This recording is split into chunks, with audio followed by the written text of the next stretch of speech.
Hello, everyone. Welcome to Heart Conversations by God Wants Me Whole. I am your host, Regina Banks, also a student at Liberty University, working on a doctorate degree in pastoral counseling. This is our third panel discussion called Whole and Holy, Living Well in Body, Mind, and Spirit. And so this panel addresses the biblical call to steward one's body as part of spiritual devotion. In contemporary ministry, physical wellness is often neglected despite its profound impact on mental clarity, emotional stability, and spiritual vitality. So, this conversation will explore diet, exercise, rest, and self care alignment with biblical principles. And so, we know 1 Corinthians 6:19-20 reminds believers that their bodies are temples of the Holy Spirit, calling them, to honor God through physical care. And so our first question is this: how does physical wellness relate to spiritual growth and discipleship? And on our panel today, we have Pastor Roy Bowman. We have Yolanda Garner. We have Rodney Winston, our wellness coach. And we have Dr. Leslie Rogers, our clinical psychologist. And so I'm going to jump back in. How does physical wellness relate to spiritual growth and discipleship? And so I'm going to start with you, Pastor Roy, and then Rodney, the wellness coach, will jump in.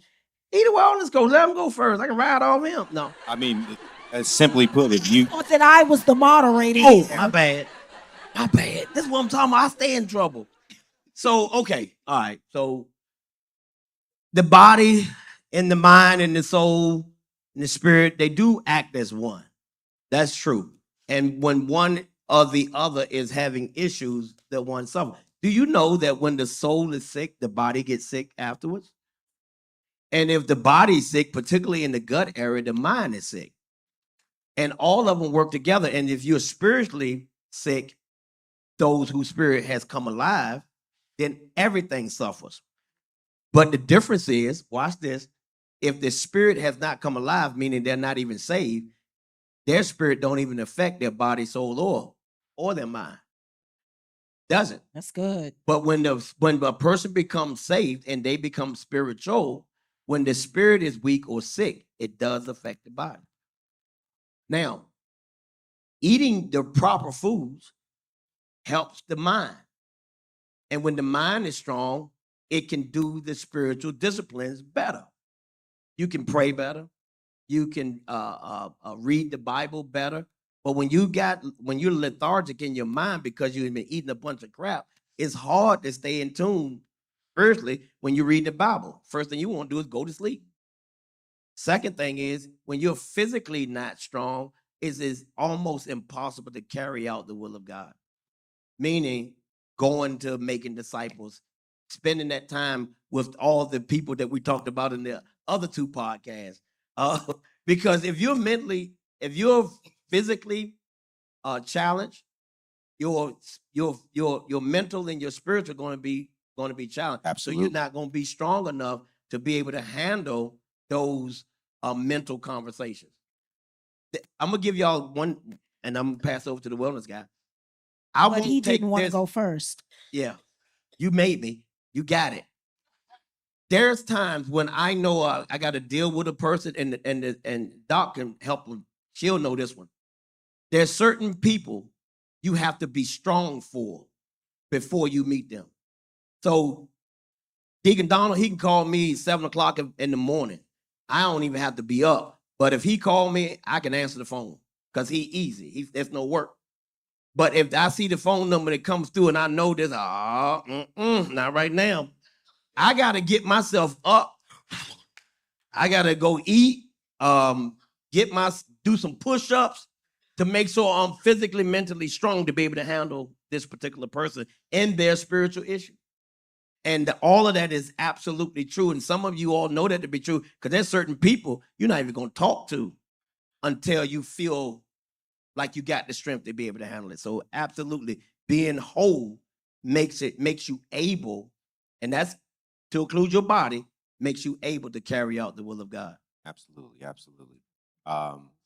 You know, a lot of times, you know, I find myself in positions kind of like this, you know, where you're giving advice, and a lot of times I find myself giving advice to kids. I'm also a Taekwondo instructor in my spare time, and you know, the kids will come up to you and they look up to you.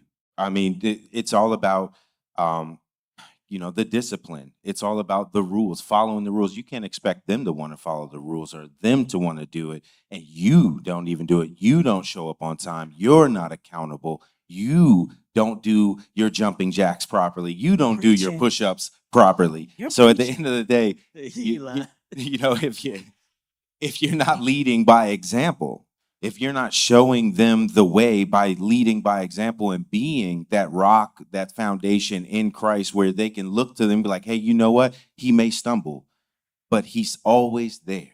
He's always willing to work harder. He may not be able to do that triple back hook kick right now, but I know he's going to practice. And I know as he practices, I can see him practice. I can learn from that. And then I can take that into my own studies, my own practice, and be able to do that triple back hook kick. You know, That's good. That's good. Okay, so while you're talking, wellness coach Rodney, in what ways can poor health hinder spiritual and emotional vitality? I mean, I know this one from a personal standpoint. You know, we all go through ups and downs, myself included. I've had bouts of PTSD and things, stripes with trauma and things throughout my life, and it's really about how you stay strong, how you recover. But to get there, I mean, there were a bunch of little tiny stepping stones, and I didn't feel like doing the work sometimes. Sometimes I stayed on one stepping stone longer than I stayed on all the others because I needed a little bit more focus, a little bit more guidance, or as I've been, coming to learn, just open my ears and listen a little bit more to God, and stop thinking that I have the answer or that I need an answer instead of just allowing it to form organically, just like as our bodies do when they heal, just like as our bodies do when they grow. It's about sometimes, like holding yourself accountable. It's wonderful, but sometimes you got to back off the throttle a little bit. And the accountability is still there, but you're just giving yourself grace, right? And that's one of the most important things that, we can give each other, give ourselves on a day-to-day basis is grace. That's good. That's That's good. really good. Yolanda, how can the church promote health education without appearing secular? I think one way to teach about health, and that how important it is to maintain a healthy body, because it also correlates with our spiritual growth as well.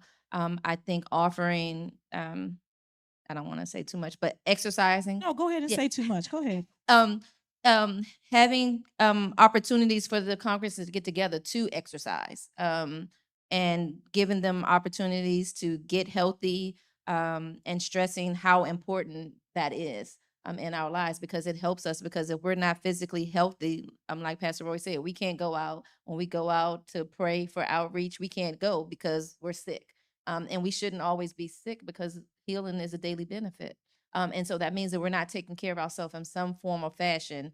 And then that's why we're sick. So we need to educate our people, and give them opportunities to get together. Because I think sometimes people need that motivation.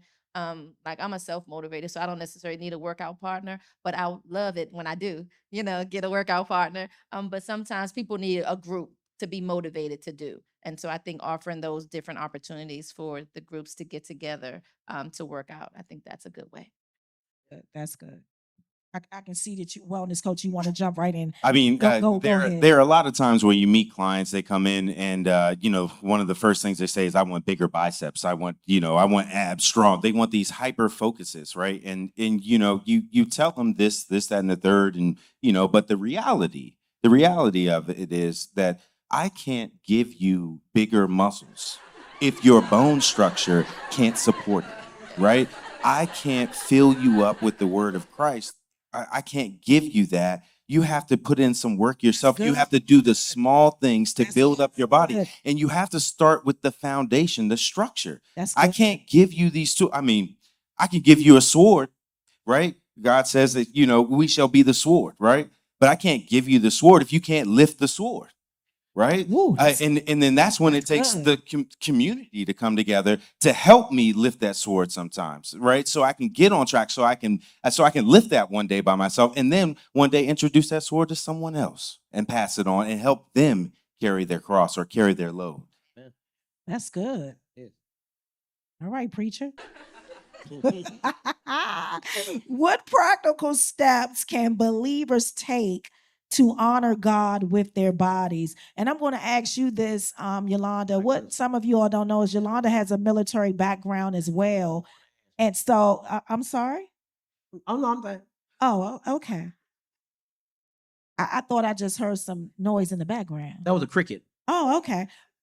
So, what practical steps can believers take to honor God with their bodies? Like I said, I know you come from a military background, so it's easier for you than it may be for others. Like it may be easier for Rodney because it's what you all do. So, for people like me that I'm trying to switch my brain, that this will be a lifestyle and not look at it as I just need to go to the gym. But really taking in what the word says that this body is the temple. So now switching my brain that this is a lifestyle. This is what you ought to do. You ought to take care of this temple that houses the Holy Spirit. So like it's easy for you. You feel bad if you miss a day going to the gym, where I feel like eat the cake. Girl. It ain't easy. It ain't easy.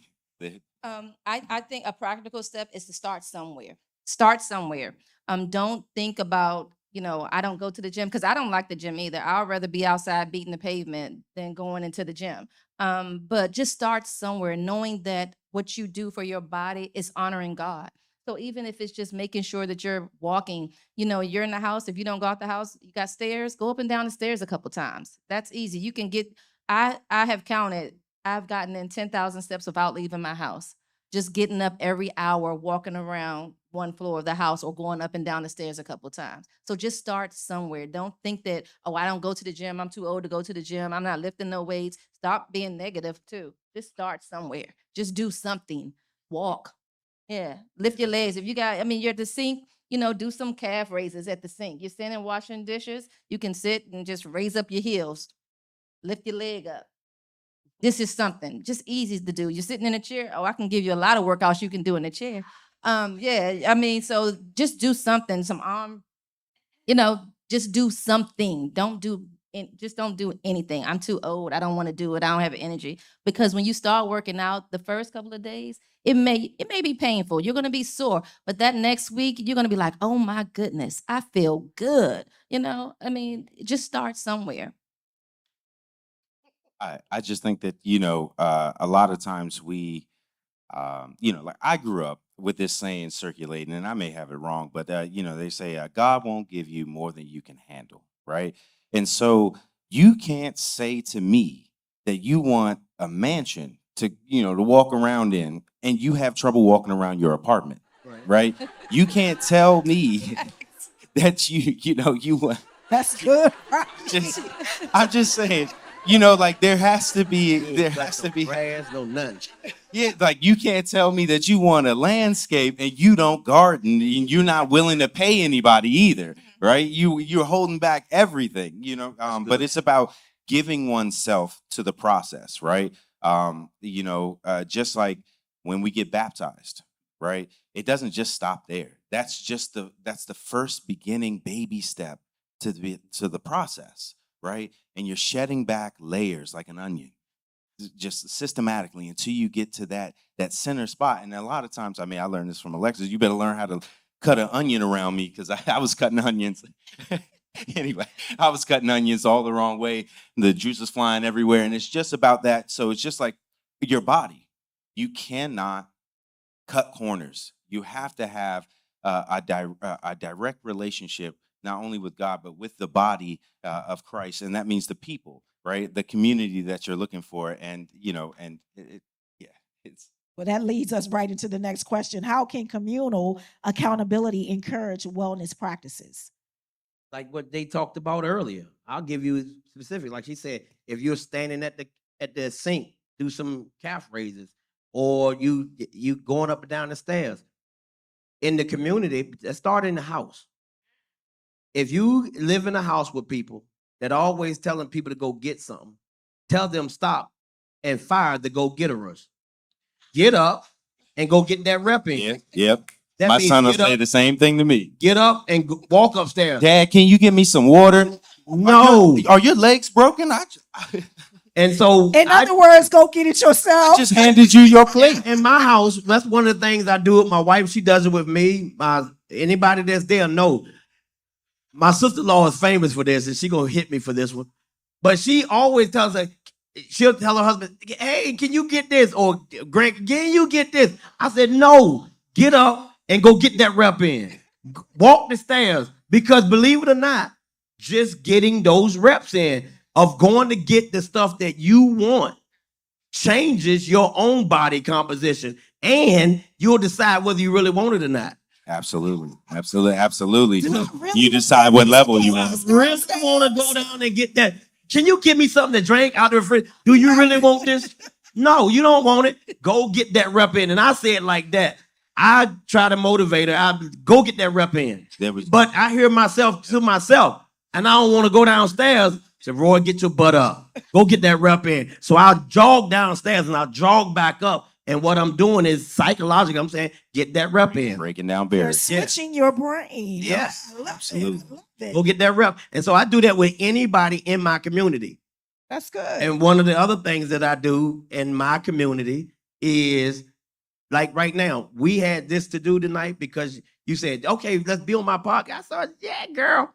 Well, in order to be on Regina's podcast, you got to be ready. So this is how I prepare. If I have to do anything mentally, spiritually, or physically, I won't eat until I don't have anything else to do. So I don't eat. It's almost 9 o'clock. I haven't eaten today. I had some water. I had a cup of coffee with no sugar. But that's it. I do this every day. Well, you know what? I'm glad you Amen to said that because the next question is, how can biblical fasting and rest be reframed as holistic disciplines? And one of the disciplines, there's 5 disciplines in scripture for believers. Every believer should be. And one of the disciplines is fasting. Right. And if you're a believer and you don't fast on a regular basis, then that's one of the disciplines that you're not adhering to. And why is fasting? Fasting is so that you can humble this body so you can stay in charge. Kill the flesh. You're killing it. So it's not so much that the flesh itself is dying, but it's cravings, Right. it's insistence, it's control over you. Believe it or not, if people don't realize, God said this: your stomach has become your God. Here's what it means: anything that controls you has usurped the true and living God. So if your appetite, if you can't act right because you're hungry, You're angry. You're if you get angry. angry because you're hungry, you've not placed that thing So under subjection. And believe it or not, every one of us humans, God knows how we wired. He knows how we made. He would not ask you or tell you to fast if that was something you couldn't do. And people say, "Well, I got to take my medicine 3 times a day." Well, that's why you got to take medicine, probably. Eat.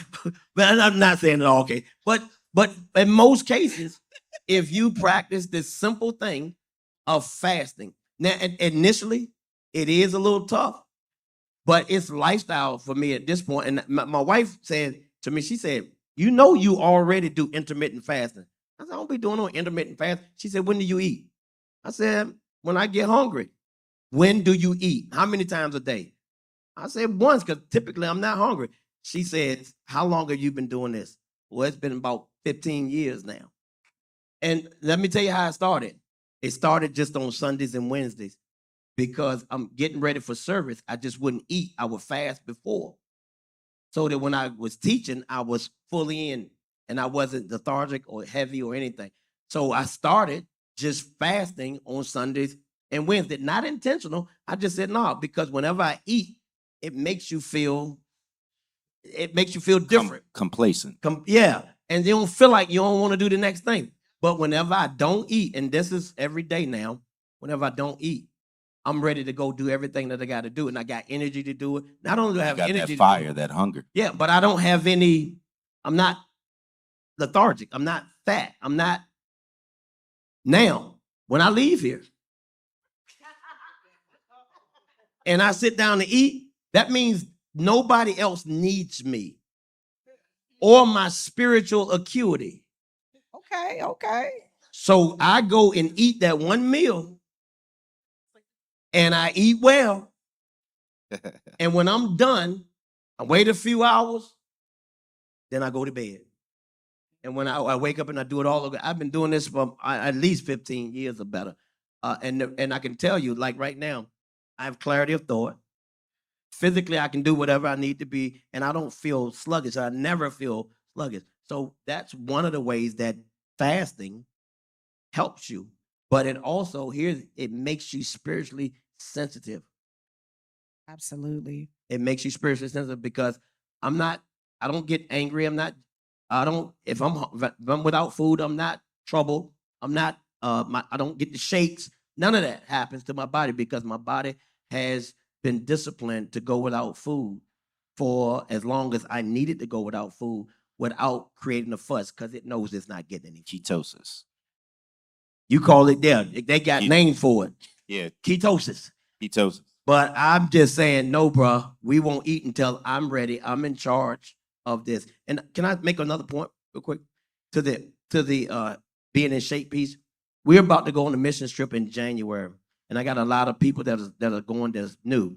And one of the things that I tell all people going on a mission trip, I said, if you don't work out, if you don't walk regularly, you need to start walking, lifting weights, and making sure that your stomach and your legs and all of that good stuff is ready to go because you're going to do a lot of walking.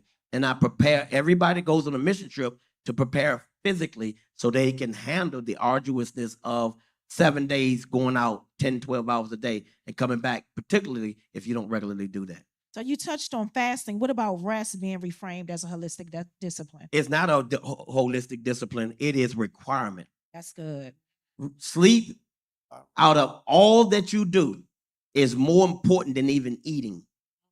That's why God said he gives his beloved sweet sleep. If you don't sleep well, you won't live well. Third of our life. Your relationships will suffer if you don't sleep well. Your sleep environment and your room, first of all, people that got TVs in their room, get them out of there. You shouldn't have no TVs, radios, any extemporaneous things in your room. Your room is supposed to be a bed room. So it's supposed to be a bed in that room. No distraction. No distractions. And when you go to sleep, if you don't get that sleep, I promise you, you're not going to be the best version of you that God intended. Because sleep is required. When you hear them fools, I was one of them. Now, I was one of the fools. I'll sleep when I get to heaven. I'll sleep when I'm dead, working 2 jobs and 3 jobs. Man, you can't think. So you get stuck in working 2 jobs because you have no creative ability. When you don't get proper sleep, you can't creatively think. You don't get to commune with God because part of that time while you're sleeping, the first part and the last part, remember, you're supposed to be communing with him as you go to sleep. And when you rise, you're supposed to be communing with him. So you got 2 points of the day before you close and when you wake up, where you're communing with him. He gives you creativity, he gives you insight, and he'll put on your mind what needs to be done today. Believe it or not, if you go to bed with God and wake up with God, your day will already be structured before you even hit the ground. Oh, that's good. You don't miss nothing. That's good. You don't. I promise you, you don't. That's good. Well, we're going to wrap this up with this last question, and everybody can answer this. And we'll start with you, Dr. Rogers, and then work our way to Pastor Roy. Last question for this panel discussion. What does it mean to live whole and holy in today's fast-paced culture? What I believe that means is taking care of yourself holistically, like not only mentally, but medically as well. Mental health and medical health overlap quite a bit. So, oftentimes when people come to see me, they come with hot flashes or whatever. I tell them to go get a physical. to rule out medical stuff, right? And vice versa. They can go to the medical doctor, primary care physician, and something can be going on. They can rule out until they go see mental health. So I think you have to take care of yourself, body and soul and, mind, and you have to take care of it holistically. You have to take care of yourself. If that means eating right, if that means working out or self-care. We didn't talk about self-care. Self-care is a major part of taking care of yourself. You got to balance out your work life, right? If you work, if you're retired, whatever the case may be, you still got to engage in self-care. The hardest part for us is loving ourselves. We are the worst critics for ourselves, more so than anybody else. We are the worst. If we believe something about ourselves, we project and we believe other people believe that about us. When it's not even true, it's how we feel about ourselves. So, right, so we have to make sure we're straight, right? So do things that you like to do. Love yourself. Treat yourself to, and it doesn't have to be all money, right? Go to a walk at a park or, go get I tell my patients, go get ice cream. Go get a cup of ice cream. Treat yourself. Or if you don't want to eat ice cream, get something else. But but I think that you should. I have my patients put on their calendar a self-care day. And what that is, you have one day out of the week, you got to do something for yourself. It doesn't matter what that is. I don't care what it is, but you got to do it for yourself, right? Something that you like. And I say do it by yourself. For instance, I never liked going to the movies by myself or going out to dinner by myself, but now I do it all the time, right? Do something that you like that makes you feel good, because if you depend on others to make you feel good, then you set yourself up for disappointment, potentially, right? So self-care is paramount in your life. Please, if you can, put it on your calendar. Think of something that you can do, whatever it is that makes you feel good, do it. Thank you. Wellness coach Rodney, how would you answer that? What does it mean to live whole and holy in today's fast-paced culture? Today's fast-paced culture can distract you in so many ways, and so whole and holy. I mean, it just really comes down to the individual and what they want, right? Like even as Christians, we all want a little something different, right? Like we say, we come into the body of Christ and we want God to save save our souls and whatnot, but we have underlying motivations as well that creep into our lives and creep into our brains and make us choose the things that we choose, right? I mean, that's why we all walk our different paths. So just being whole and holy in today's world, make sure you have, make sure you have everything planned out. Make sure you count all your dollars before you start something and make sure that you're prepared because, life is a journey, and the journey that you're on, you're going to need strength. You're going to need focus. You're going to need discipline. And you're going to need all of those characteristics to carry in, even in the body of Christ. Um, Whole and holy, I think that you're just aligned, spiritually, mentally, and physically. Everything is aligned. You're walking in the will of God for your life. You're physically able to do what God has called you to do. You're mentally able to do what God has called you to do. And you're just living a joyous life, just joy overrunning. And you're willing and able and capable of taking it to the next level and also being able to help someone else. So, Roy, you want to wrap us up? Yeah. Well, two things. The world is fast paced, and it'll constantly be that way. There's moments where you gotta get in at the speed, like merging in the traffic. You gotta get at the speed and deal with the world at its pace. Uh, but most importantly, you got to deal with the world at God's pace with you. This is what I mean by that. Typically, the pursuit to find out what you're supposed to be doing. Once that's discovered, then you move at the pace of God with you. Here's what that looks like. What's my motive behind why I'm doing what I'm doing? That's good. Before I take on something else, why am I doing it? What's the point? Purpose. Absolutely. What's the purpose of this? And Absolutely. that's every 24 hours.